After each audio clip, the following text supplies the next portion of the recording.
O pobre sem remenda em sua meia, político ladrão a se arrepender. Macumba vem, um pobre no avião do presidente, banqueiro reclamando descontente, essa canção em um programa de TV. Eu tô pagando pra ver. É com muito prazer que estamos começando mais um programa Onofre Júnior, o Cidadão Consumidor. Vamos ver o que rola no programa de hoje. Nós vamos conversar hoje com a desembargadora do Tribunal de Justiça de Mato Grosso, doutora Clarice Claudino da Silva. Nossa última entrevistada. Os desafios e vitórias de sua carreira e o papel da mulher na justiça brasileira serão alguns dos assuntos da nossa entrevista de hoje. É a vez de falarmos aqui com mais uma dessas guerreiras de sucesso, também em sua área, que é a doutora Clarice Claudino da Silva, desembargadora. Fala um pouco, hoje a senhora que vai estar no nosso divã aqui, falar um pouco sobre a sua carreira. A senhora ingressou na vida no mundo jurídico como advogada? Eu advoguei durante 8 anos. 8 anos. Nas comarcas de Alto Garças, minha terra natal, por 2 anos e meio. Fui para Campo Grande, depois voltei para Cuiabá, já com o intento de me preparar para o concurso da magistratura. Da magistratura. Isso. E a senhora ingressou na magistratura quando? Em 1º de novembro de 1988. Então 88. Lá se vão quase 24 anos já. 24 anos já de magistratura. No 24º ano de magistratura. Tá certo. E a senhora deve ter acompanhado muitas coisas, deve ter participado de muitas decisões importantes para o Estado como um todo nesse período, né? Olha, tem alguns fatos marcantes, né? Principalmente assim, nos primeiros tempos em que as mulheres começaram a ir para o norte de Mato Grosso.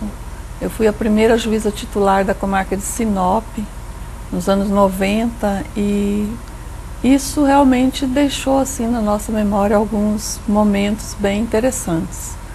Nos primeiros meses de atuação, a população lá é composta por muitos sulistas, ainda naquele tempo com alguma dificuldade de ver a mulher no poder, e foram alguns embates interessantes logo de começo, até a gente se firmar com os advogados, a maioria, quase totalidade de homens. Então era um universo novo, desafiador, bem interessante. E num local, uma situação diferente, um ambiente um tanto quanto diferente. Não bastasse mulher, como magistrada, juíza, vem a questão do machismo numa região que estava sendo colonizada, vamos dizer assim.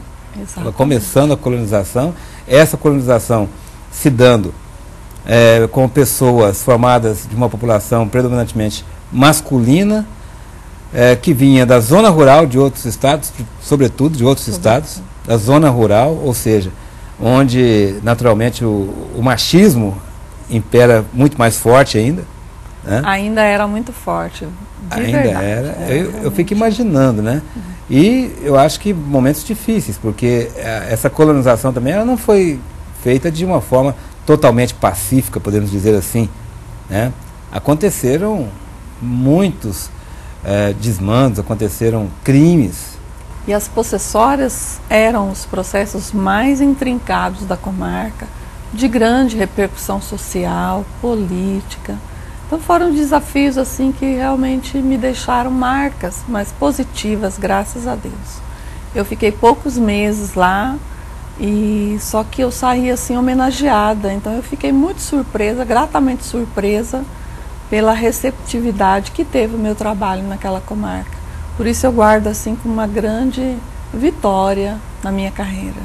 Sinop, para aquela época, seria dizer o que temos uma cidade hoje, talvez lá no norte, onde existe um índice de violência, principalmente na zona rural, para questões de terra também muito forte. Como é que chama lá? Tem Coniza, Sapezal, são mais ou menos Coniza.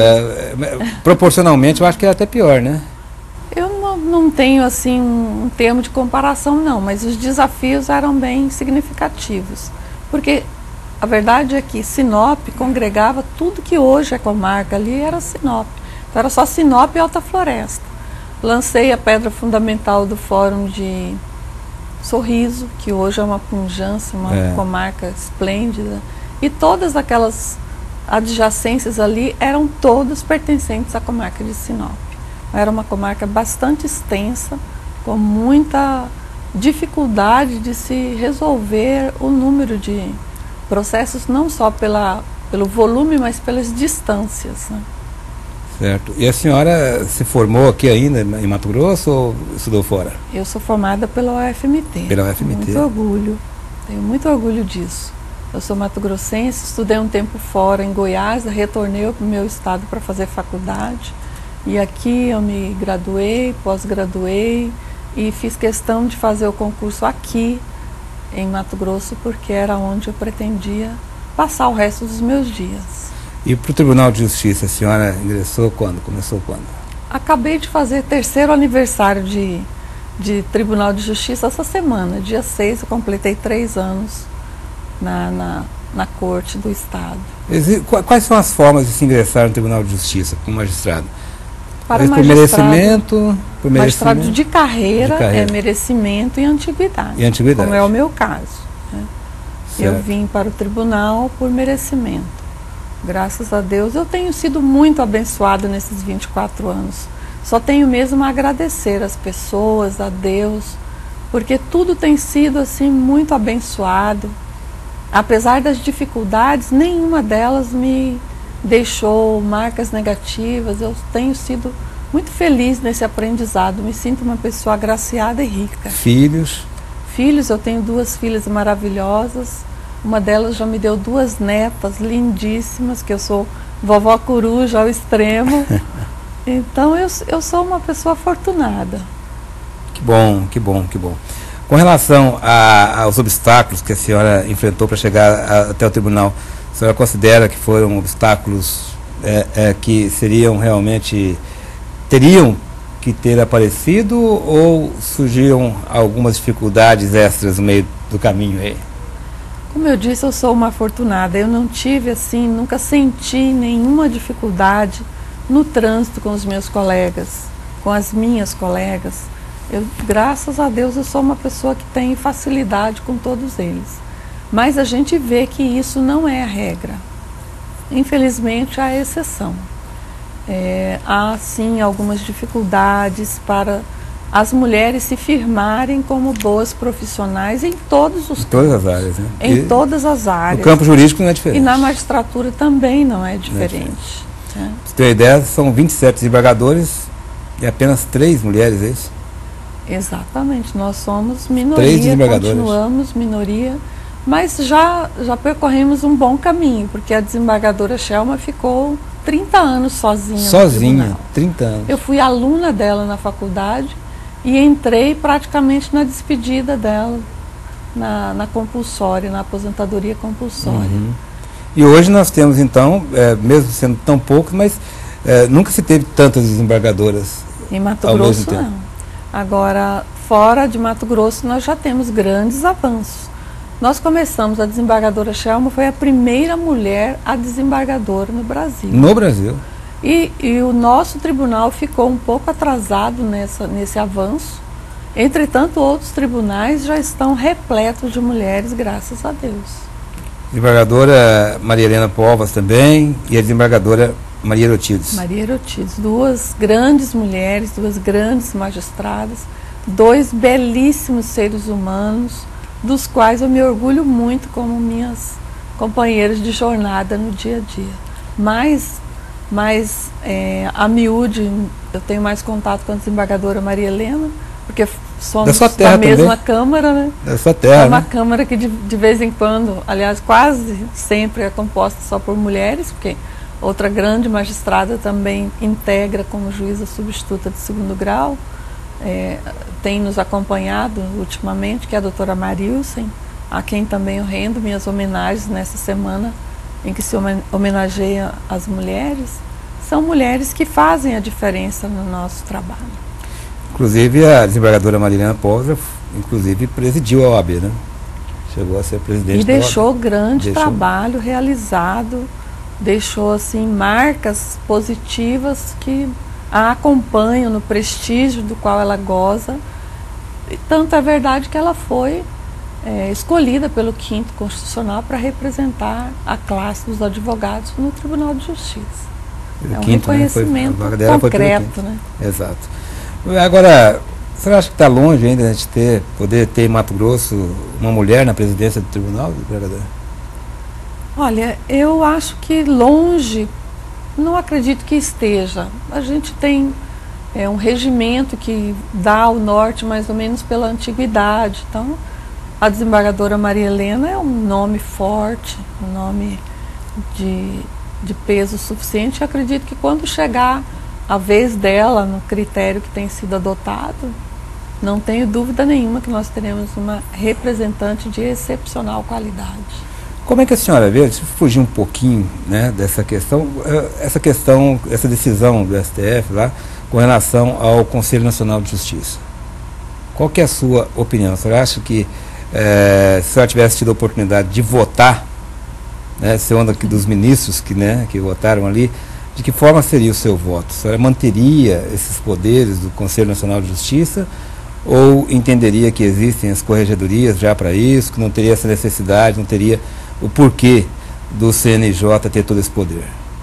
A questão, ela passa por um ponto crucial do meu ponto de vista, que é todas as pessoas, todos os brasileiros têm direito a uma instância recursal.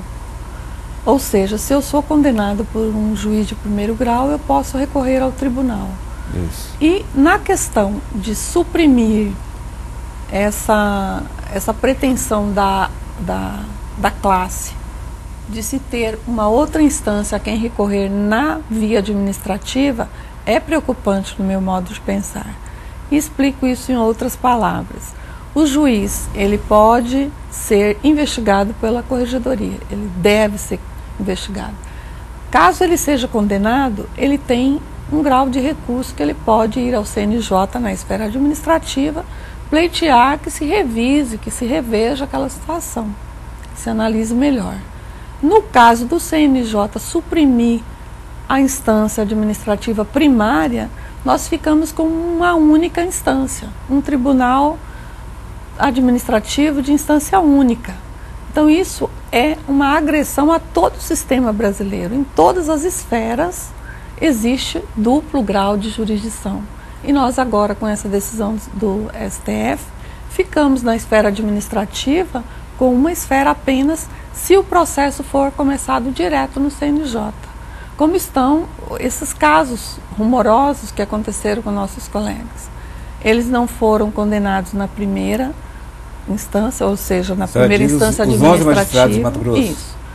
Na Corregedoria de Mato Grosso, eles não foram julgados. Eles foram julgados já direto no CNJ. Então, na esfera administrativa, eles não têm para quem recorrer. E isso contraria tudo. Todas as pessoas do Brasil podem ter uma segunda instância, mas o magistrado, a partir dessa decisão, fica sem essa possibilidade. Então, se houver um equívoco, ele só vai ter o STF na esfera constitucional, não administrativa, para rever a sua situação. Mas todos têm essa segunda instância na esfera administrativa? Todos têm. Na esfera administrativa? Na esfera administrativa. Em todas as secretarias existe a quem recorrer. E existe também a quem recorrer daquela decisão. Em todas as esferas administrativas. Na Polícia Militar. Então, é regra constitucional ter a quem recorrer. A minha única preocupação é essa. Mas, na verdade, eu nunca me imaginei votando nessa situação. Se eu tivesse que votar, eu teria grande dificuldade de ultrapassar este ponto a que me referi, sem dar uma dupla esfera administrativa para os magistrados. O principal argumento que ficou naquela votação, me lembro bem, o voto do ministro Gilmar Mendes. Ele disse que até as pedras sabem que as corregedorias não corrigem, que existe um corporativismo muito grande, espírito de corpo dentro dessas corregedorias, que elas não estão exercendo o seu papel. Ele justificou o seu voto favorável à manutenção desses poderes do Conselho Nacional de Justiça, principalmente com este argumento. senhora concorda com isso? Eu acho que as corregedorias não fazem bem o papel delas? Eu posso falar da Corregedoria de Mato Grosso, Sim. que já deu exemplos que não age dessa forma. Nós já tivemos vários colegas compulsoriamente, que é a pena máxima em Mato Grosso. Então, se acontece esse corporativismo nocivo, nós aqui já demos mostra de que não é o nosso caso. E existe, inclusive, o que está sendo objeto de toda essa celeuma com os 10 magistrados, ele está sendo objeto de ações que tramitam no Tribunal de Justiça. Eu mesmo sou a relatora de uma delas. Então, a gente tem que colocar as coisas no devido lugar e não generalizar nocivamente dessa forma. Você acha que está havendo uma politização muito grande do Poder Judiciário nesse país?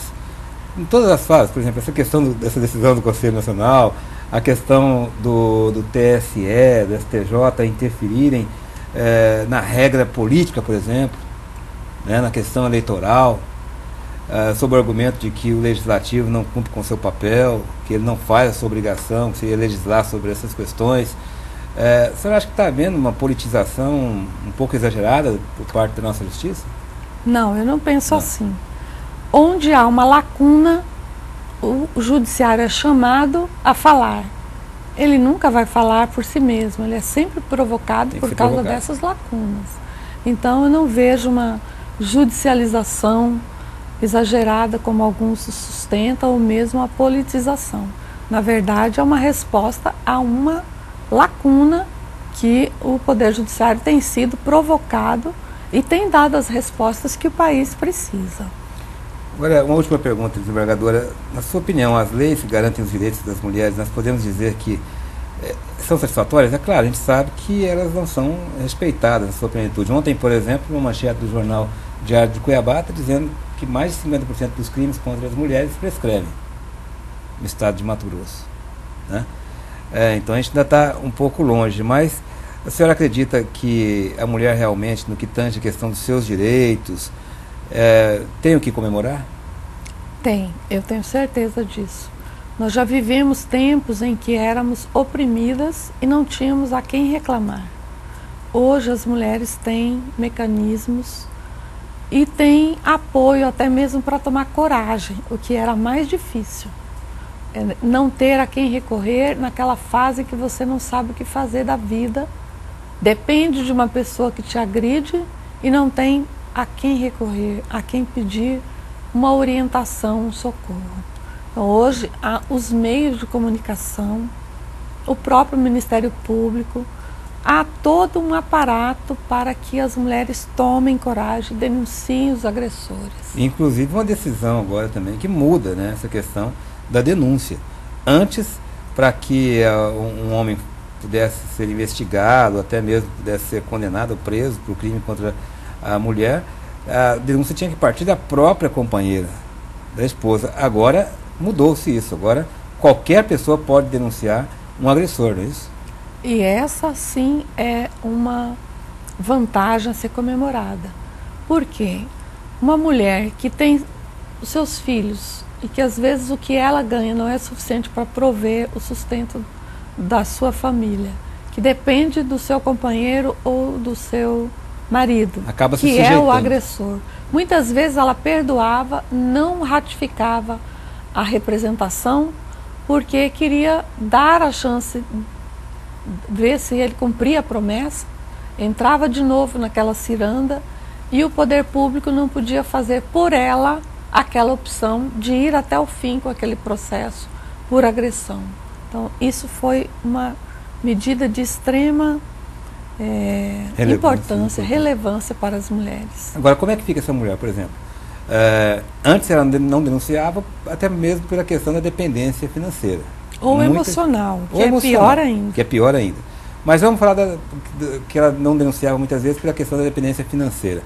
Aí agora o vizinho pode denunciar, a família pode denunciar, um amigo.